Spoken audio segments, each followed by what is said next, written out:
welcome to the Bullcast Podcast. I'm Katie Pickler, and with me is Cameron Spann. Good morning, y'all. It is very early. And Nicole Ellis. You stole my intro. I'm sorry. Good morning, everyone. I'm glad to be back. I mean, the boys, I thought were going to replace me forever, Never. and I was never coming back. I hope you listened to the episode before this. It was great. Thanks, Katie. Thanks for the plug. Yeah. You did a great job. Thanks. Okay, so this episode, we are recording a little earlier than we usually do. So if we sound a little groggy, it's just because it's morning, and Bullcast is not a morning team usually. Yeah, this episode is sponsored by Starbucks, apparently. It is. We've got our iced coffee, and we're ready to go. Ready to go. Okay, putting the fun in fundraising. Woo! This is perfect timing because we actually, as a team at Pickler Companies, were split between two different fundraising events. And so we are definitely, I think that's why we need a little extra coffee this week, because it was a fun weekend, but there was definitely some work involved with trying to help these wonderful organizations fundraise. So before we get into fun and fundraising, see how many times I can say that in an episode, we are going to do our list, fundraising lessons from Disney. Oh, you know, this podcast is not a Disney fan at all. No, Katie is not a Disney fan at all. Starting off the list, Nicole. First on the list is from Tangled, which I've seen a few times. I've got a dream. Every nonprofit starts with a dream. The bigger the dream, the bigger the difference it can make. Classic. I love how cheesy this episode's going to be. So much cheese. It's so good. Hey, let's have like a G-rated drinking game. Every time we say fun or fundraising, we have to take a drink of our Starbucks. Okay. I'm Sponsored. down. All right, number 2 on the list, fundraising lessons from Disney, would be How Far I'll Go by Moana. This is, I think, one of my favorite Disney movies. Disney princess movies? That's good. I don't know. Yeah. If you stay committed to your calling, like Moana, there's no telling how far you'll go. Oh, that's a good one. Oh, You've Got a Friend in Me. Yeah. Toy Story. Surround yourself with people who care about your dream and the difference you're trying to make. I just picture Woody and Buzz just hanging out. Yeah, that movie makes me cry every time. Yep. It's a great one. So good. All right, next on the list is from Snow White, Whistle While You Work. Yes. There's so much to do that it's easy to work all of the time, so you need to learn how to delegate.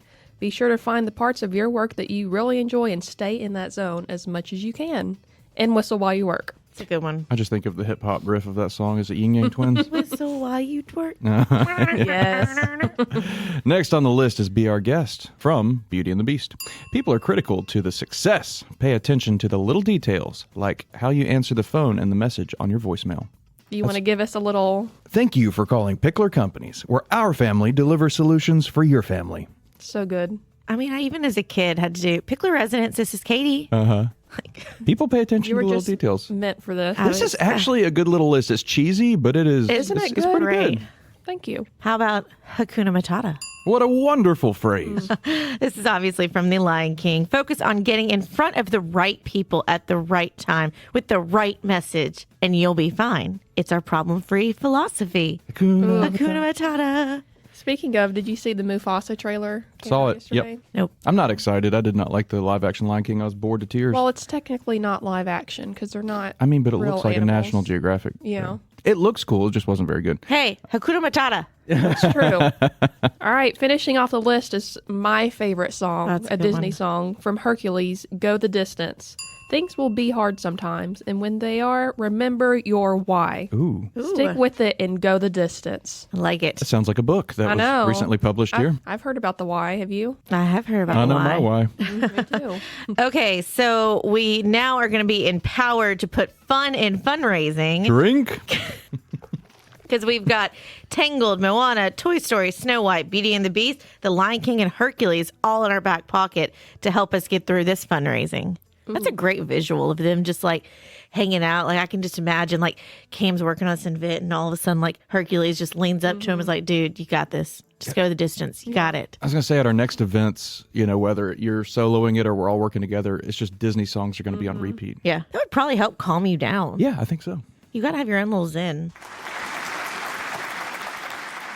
Okay, so as I mentioned in the beginning of this episode, we've had a couple of events that we were working on this past weekend. But if you pay attention to Pickler companies, it's not necessarily as much on the Bullcast website, but we are very philanthropic. We get involved in a lot of different organizations. I know Cam and I are on a committee that raises funds for breast cancer awareness, and we put on a golf tournament. We've got a bunch of different organizations that we help. Paige Robbins, they do an event. JDRF is the one I just recently did, and that's raising money for type 1 diabetes, and the Memphis Oral School for the Deaf. And the thing is that obviously, especially Memphis, and I know there's everywhere, but in Memphis, we have St. Jude, we have Le Bonheur, we have a lot of really wonderful, big charities. And so it's kind of hard when you are in the fundraising capital to set yourself apart, to make yourself interesting, to make sure you're getting your message across, because as business owners, you get inundated with requests left and right. I mean, I feel like at least once a week between myself, Cam, David, we're getting emails about support this cause. And part of Cam and Nicole's job is to make sure we're being very intentional on who we're supporting. Because if we gave money to everybody, then number one, it would affect our business. It's not a good budgeting tool to give money to everybody, but it's also your brand is mixed. And so you've got to make sure these are the charities you're going to support. These are who you're going to get behind, because you need to have an organization that you're committed to and not just dating and just, oh, I'll throw a little bit to you, throw a little bit to you. It's like you want to have that long commitment with them. That's exactly right. A few minutes ago, we were kind of talking about know your why. But when it comes to philanthropy, I feel like you need to know kind of your why, your mission. Like, what is your focus? Are you throwing money at every single thing? For instance, at Pickler Wealth Advisors, we focus on the arts and we focus on public education.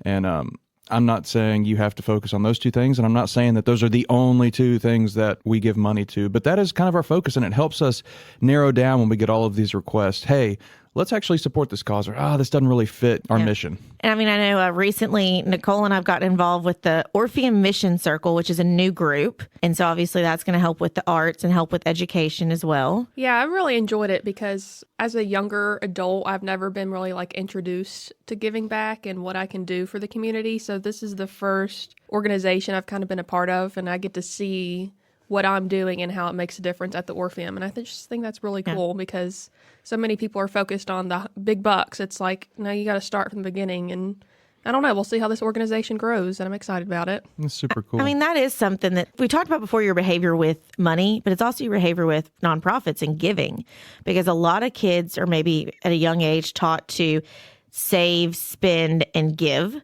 Some, and they may not have that lesson, or they may not see that their parents do that.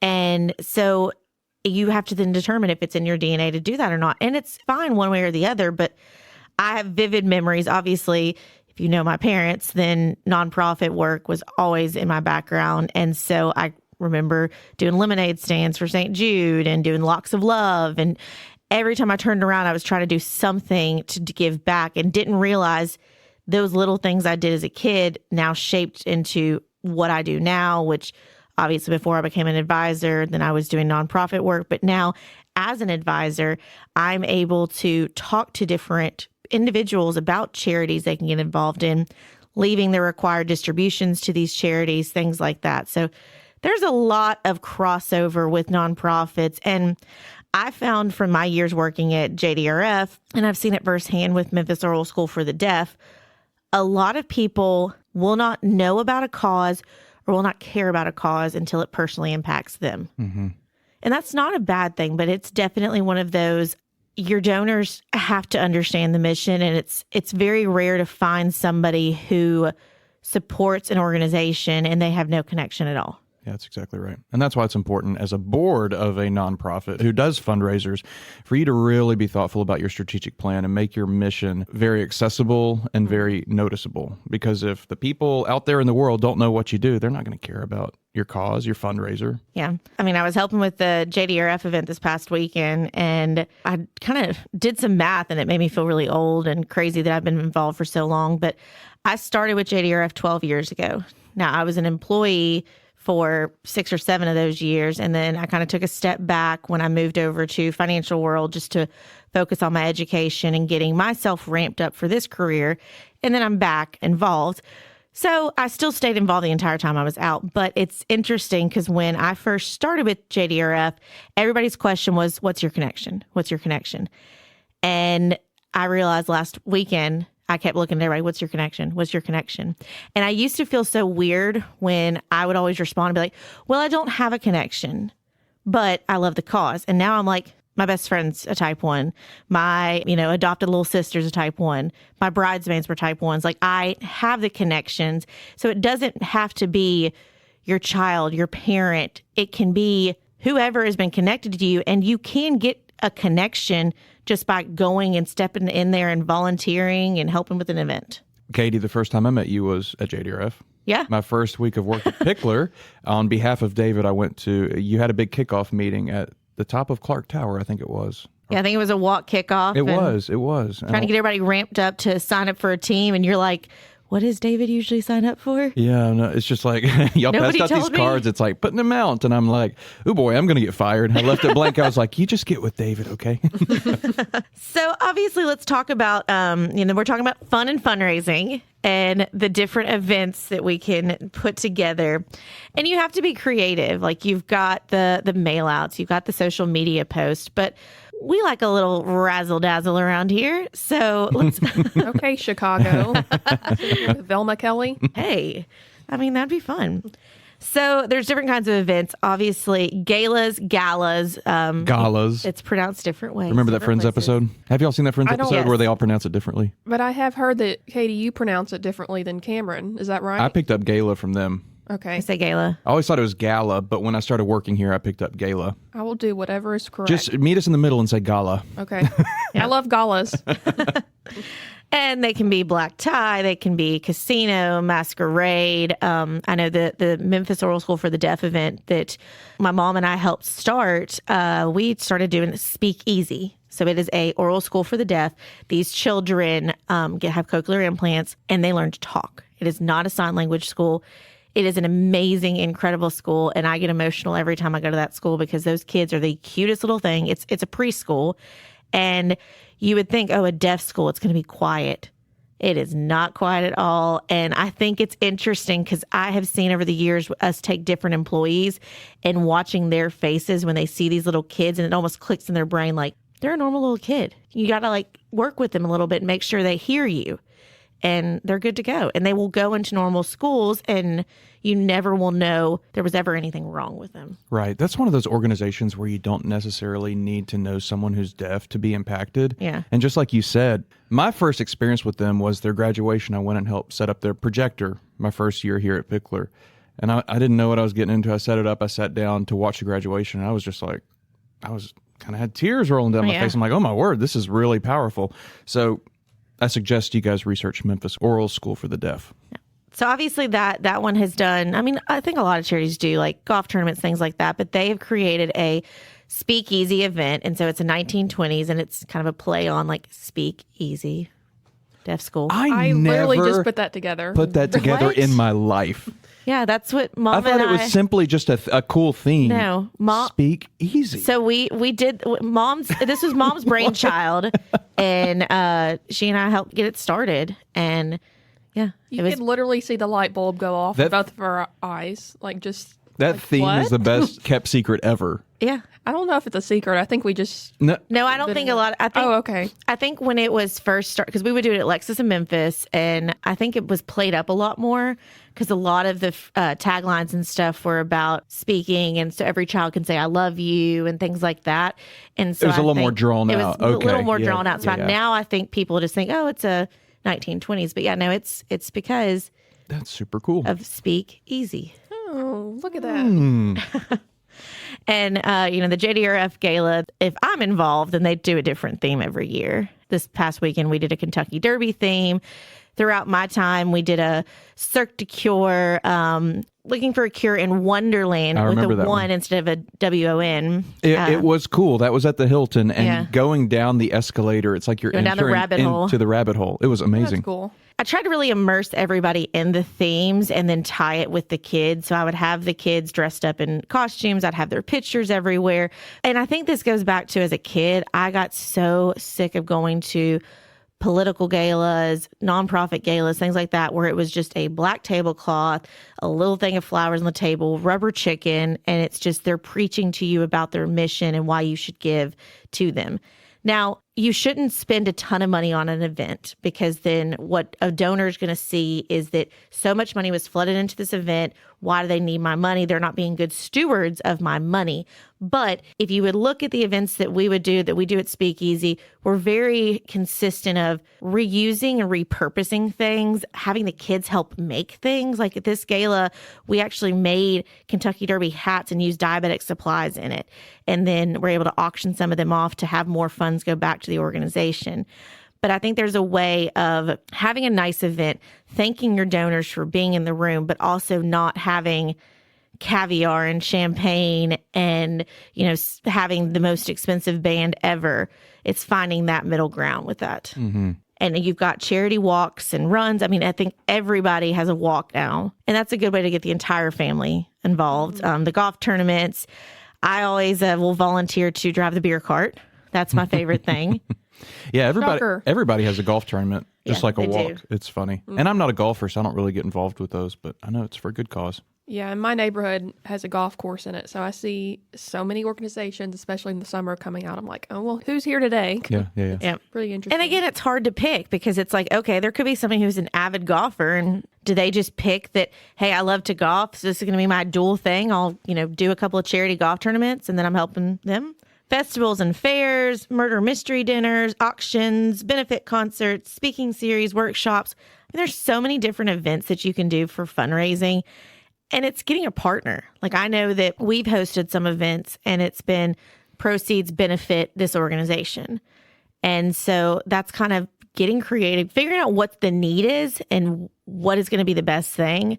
I remember I had one parent say, hey, we want to do a car wash and, do this. I'm like, yeah, I mean, they used to do this back for cheer competitions and things like that. So whatever you want to do, anything you can come up with to help raise money. But if you are going to have a legitimate fundraiser, then you need to make sure you've got some structure in place to make sure that you are sending the right message. So why don't you two tell us about the benefits of volunteering at fundraising? Oh, you want me to take it first? Okay. Skill development, that's communication, organizational leadership skills. Yeah, so honing in your skills, making yourself a better individual. Your interpersonal skills. Interpersonal skills, that's a great benefit of volunteering at fundraisers. Yeah, and you also get a personal sense of satisfaction and accomplishment once you're done with all these. It makes you feel like you've done something to change the world, even though it's not the whole world. But even if you're just going and helping put tablecloths down. Yeah. Like, you're making a difference. Your networking opportunity and meeting new people with similar interest. Yeah, strengthening your community ties and collaboration. Yeah, that's a big one. It's networking and just getting to know people. Yeah, and at the end of the day, you're just raising awareness for the wonderful cause that you're working for and the organization and what they do. Yeah, it's important to say, like, what is the point of fundraising? Yeah. And I think if you boil it down, it's to make the world a better place. Yeah. Ultimately, it's helping spread the message and making a difference. And, like at Memphis Rural School, they continue to not have to turn away children and let more people come and be a part of the wonderful school. JDRF, it's trying to advance research, make sure they're getting constant care and advancements out there to hopefully one day find a cure. My personal reason for volunteering is I do not get to be as creative with my day-to-day job. Yes, Bullcast is fun, but I don't get to create. I don't get to come up with a theme and design an event. So it is my kind of guilty pleasure where I can escape, help an organization, but honestly, they're helping me because they're helping me scratch that itch. So, which is why, like, if they ask me to help and they want me to do something like finance, I'm like, no. And that is a point I want to point out to somebody, because I know a lot of people are guilty of it, of you ask somebody to help and you immediately go, Cam, you're a branding guy. Will you make our logo? And it's like, well, yes, Cam is great at that. Maybe ask him what he wants to be involved in. Because it's like if somebody came to me and said, Katie, we want you to run our checkout, or we want you to help with our finance committee. I'll be like, I mean, okay, I can. That's what I do, but can I do something else? Mm-hmm. Can I have fun? Can I do, I want something different. Mm-hmm. Katie, I do have a question. And this is kind of fundraising season. Why is that? Is it just good weather? Because we just had, I mean, I'd be remiss if we didn't mention that APEF, our foundation, we just had our Evening of Excellence Teachers Awards. Yeah. That wasn't necessarily a fundraiser, even though we did get a little bit to give back. It's just event after event after event. And I was curious, is it weather? I think it's weather. I think it's time of year. You think about it, like we're past the beginning of the year. And this time period, you're not close to Christmas. You're not close to end of the year. You're getting close to fiscal year end, depending on, how businesses run their things. So it's kind of that sweet spot of before everybody's about to go off for summer. True. And so it's just kind of that time period where there's a lot going on. I mean, that's when you have proms, things like that. So I don't really know the science behind it, but you think most nonprofits fall between that April, May, June, and then that August, September, October. Mm-hmm. They stay away from November, December because you got Thanksgiving and Christmas, and they typically stay away from January, February timeframe. That's a good point. This is the sweet spot because it's after all the New Year chaos, getting back to work, and before your whole family leaves for the summer, and you've got nobody to come to your fundraising events. Mm-hmm. Yeah. I mean, it's finding that sweet spot, and I think it's also like your culture of like where your town is, because obviously we in Memphis would never want to try and compete with like Memphis in May. And I know when I was trying to schedule the galas, it was like, okay, how's the basketball team doing? Are we going to Final Four? Like, what's happening?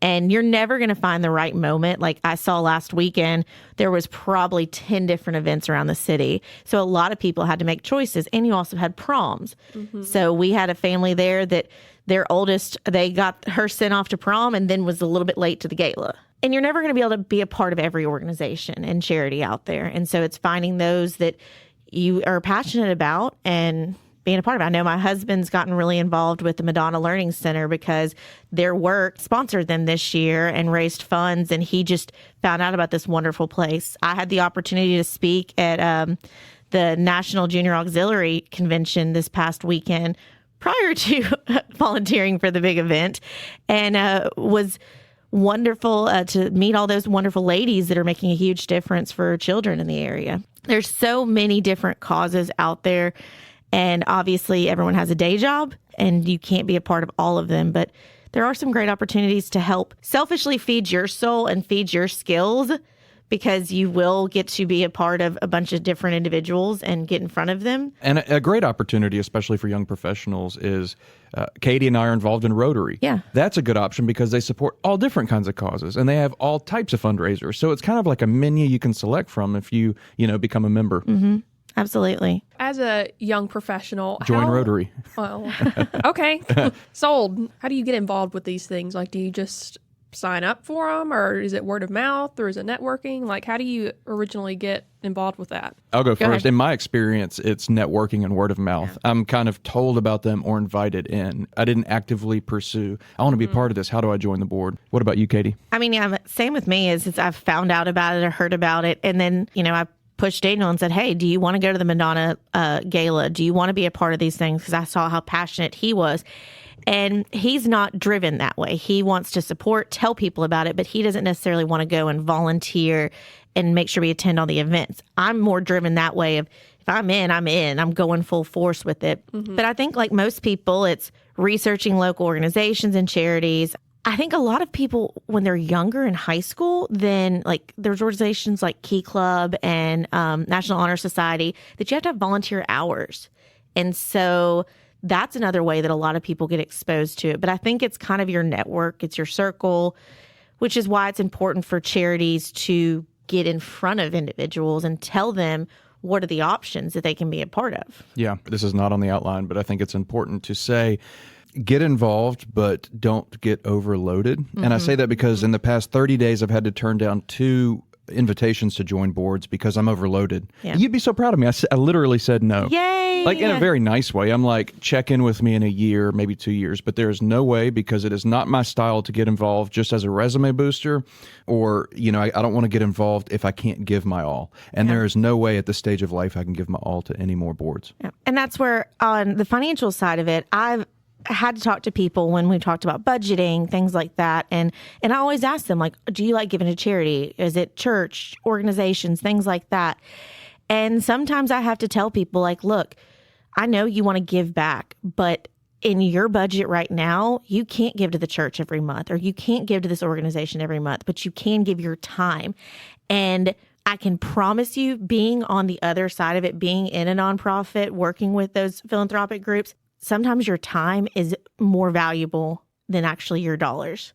And so do not feel bad that you can't write that check. And I think a lot of people with church feel this way, that if I can't give my $100 a month, or I can't give this, then I'm failing. I'm not doing what I'm supposed to be doing. But, and there's a lot of debate with this, I'm going to be quick with this. I think it's understandable if you need to do this for your family to lower what you're giving to the church, but then you give your time, or lower what you're giving to a charity and give your time. So that's where we do not want anybody to volunteer and fundraise and be a part of all these different organizations and then blow their budget. But I will add the fun note that one of the things that people need to do is budget when they go to these nonprofit events, how much they're going to spend, because they will get wrapped up in the glitter and glam of those events. And then they will be moved by the stories, which as a nonprofit is wonderful. But as an individual, you're like, I just spent how much? Yeah. Or if you're bidding against a coworker. I missed you this year, Katie. Cam and I were bidding against each other. Didn't know one year. I know kind of like my husband and I were split. He was at the Memphis Oral School for the Deaf event. I was at JDRF event. And so obviously we couldn't be live talking to each other on like, what do we want to spend? How much do we want to do? So we kind of had to have in our mind, this is, I guess, how much it's going to be. But especially like live auctions, a lot of organizations have what's called a fund to cure or fund to need or gift to live. And all of that means is 100% donation goes straight to the cause. And so that is where they'll tell a testimonial. They'll tell a story. I know back when I was doing the JDRF galas fully, like I would really, really pull at your heartstrings and want you to open up your wallets and give us your money. And now that's, as a financial advisor now, I'm like, ooh, I was really pulling on those. And that probably was not the best. But it's having that budgeted in your mind. If you know you are somebody who wants to give, build it into your budget and make sure you know so that you're not like, oh my gosh, I just gave $10,000 to this charity and I did not have $10,000 to give. Okay, let's bullseye this. Yes, I'm going to bullseye, even though Court's not here to make fun of me about pre-bullseyeing, because I'm not going to do it this time. Okay, so my short and sweet, get involved and give back. Bullseye. Oh, that was real short and sweet. That was a good one. Yep. Very short and sweet to the point. I talked about Rotary earlier. I'd say get involved in networking events because that's the best way to learn about different organizations and fundraisers and get invited to join them. It's an awesome opportunity. Bullseye. I will say, in the words of Pillars of Purpose, always open yourself up to opportunities and see what's out there. And if you want to get involved, go ahead. Or if you're like Cameron and you can't handle it all, be nice and say no and say get back with me at another time. But always see what's out there and open yourself up to opportunities. Bullseye. Oh, there's the closing bell. And we don't have Court to close us out, so I will do my absolute best. Thank you for joining us for yet another episode of Bullcast the Podcast. If you like what you heard and you'd like to find out more, you can visit our website. That is bullcastpodcast.com. On that website, you can listen to all of our episodes, you can learn more about our Bullcast team, and you can subscribe via Apple Podcasts, Spotify, and everything else. You can also check us out on social media. We are on Instagram, we are on X, and we are on Facebook. That handle is at Bullcast Podcast. Finally, if you'd like to learn even more about where we work, about our amazing team and our boss, David Pickler, you can go to our firm's website. That is picklerwealthadvisors.com. That's advisors with an O. Not an E. You know, I always screw up this part when Court's not here. I always rush through it. Court has this memorized, this whole exit from the show. But I think I hit all the things, our Bullcast website, our Pickler Wealth Advisors website, and our social media. So I think we gave them everything they need to know about fundraisers and networking and joining boards. So for now, I'm Cam. I'm Katie. And I'm Nicole. Bye-bye.